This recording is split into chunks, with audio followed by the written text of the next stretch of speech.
अनेक गोष्टी या ठिकाणी सांगितल्या आणि मग हे सांगितलं की तुम्ही जो काही 1 रुपयात पीक विमा आहे ती पद्धत बदलली. खरं आहे, आम्ही बदलली. तर आम्ही पहिला प्रयोग केल्यानंतर आमच्या असं लक्षात आलं की 1 रुपयात पीक विमा आहे म्हणून अनेक लोक 3-3, 4-4 ठिकाणी विमा काढत होते. बीडची केस तर आपल्याला माहिती आहे की ज्या ठिकाणी जमीनच नव्हती त्या ठिकाणचे विमे काढले गेले. आणि म्हणून आपल्या असं लक्षात आलं. आणि दुसरं, ही जी काही पद्धती होती या पद्धतीमध्ये पहिल्या ट्रिगरवर 25% पैसे मिळायचे आणि ते 25% पैसे मिळाल्यानंतर त्या शेतकऱ्याला असं वाटायचं की आता मला पूर्ण पैसे मिळणार आहे. आणि मग लक्षात यायचं की सेकंड आणि थर्ड ट्रिगरच नाही आणि त्यामुळे 25%वरच त्याची बोळवण व्हायची.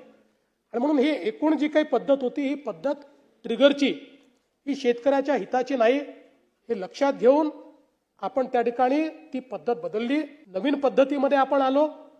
नवीन पद्धतीची विमा पद्धत आपण केली आणि काही ॲश्युरन्स पद्धतीमध्ये देखील आपण गेलो आणि त्या पद्धतीनं आपण आज आपल्या शेतकऱ्यांना मदत करतोय. आणि मला सांगितलं पाहिजे की मागच्या वर्षी ज्यावेळी आपल्या शेतकऱ्यांवर संकट आलं त्यावेळी आपण आपल्या शेतकऱ्यांना जे रोख पैसे दिलेले आहेत त्यांच्या अकाउंटमध्ये ते 15,472 कोटी रुपये हे थेट शेतकऱ्यांच्या खात्यामध्ये, पीडित शेतकऱ्यांच्या खात्यामध्ये आपण दिलेले आहेत. आणि म्हणून आणि डीबीटीच्या माध्यमातून दिले आहेत. त्यामुळे मला असं वाटतं की शेतकरी जिथे अडचणीत आहे आणि कर्जमाफीच्या संदर्भातही आम्ही स्पष्टपणे सांगितलेलं आहे की आम्ही समिती तयार केलेली आहे, त्याचा अहवाल अपेक्षित आहे आणि आम्ही कर्जमाफीच्या संदर्भात जे काही आश्वासन दिलेलं आहे ते उचित वेळी आम्ही पूर्ण करणारच आहोत.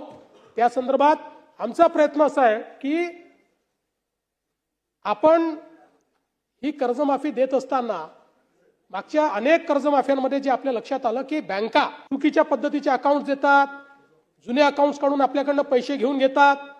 आता आपण ॲग्रीस्टॅक म्हणजे 100% शेतकऱ्यांचं आपण त्या ठिकाणी नोंदणी, त्यांच्या जमिनीची नोंदणी, त्यांच्या सातबाराचा सगळा अहवाल अशा पद्धतीनं आपण एक शेतीचा डिजिटल रेकॉर्ड तयार केलेला आहे.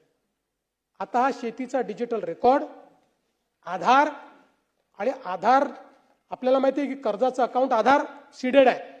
अशा सगळ्या गोष्टी एकत्रित घेऊन आपल्याला या सगळ्याचा विचार करावा लागेल जेणेकरून जो खरा गरजू आहे त्याला त्या ठिकाणी कर्जमाफी मिळाली पाहिजे. आपल्याला माहिती आहे की मोठ्या प्रमाणात आपण त्या ठिकाणी खरेदी देखील केलेली आहे आणि आता मका खरेदीमध्ये आपलं टार्गेट वाढवून दिलेलं आहे. आपला प्रयत्न आहे आता धान खरेदीची टार्गेट आपण वाढवून घेतो, त्याही संदर्भात आपलं बोलणं चाललेलं आहे.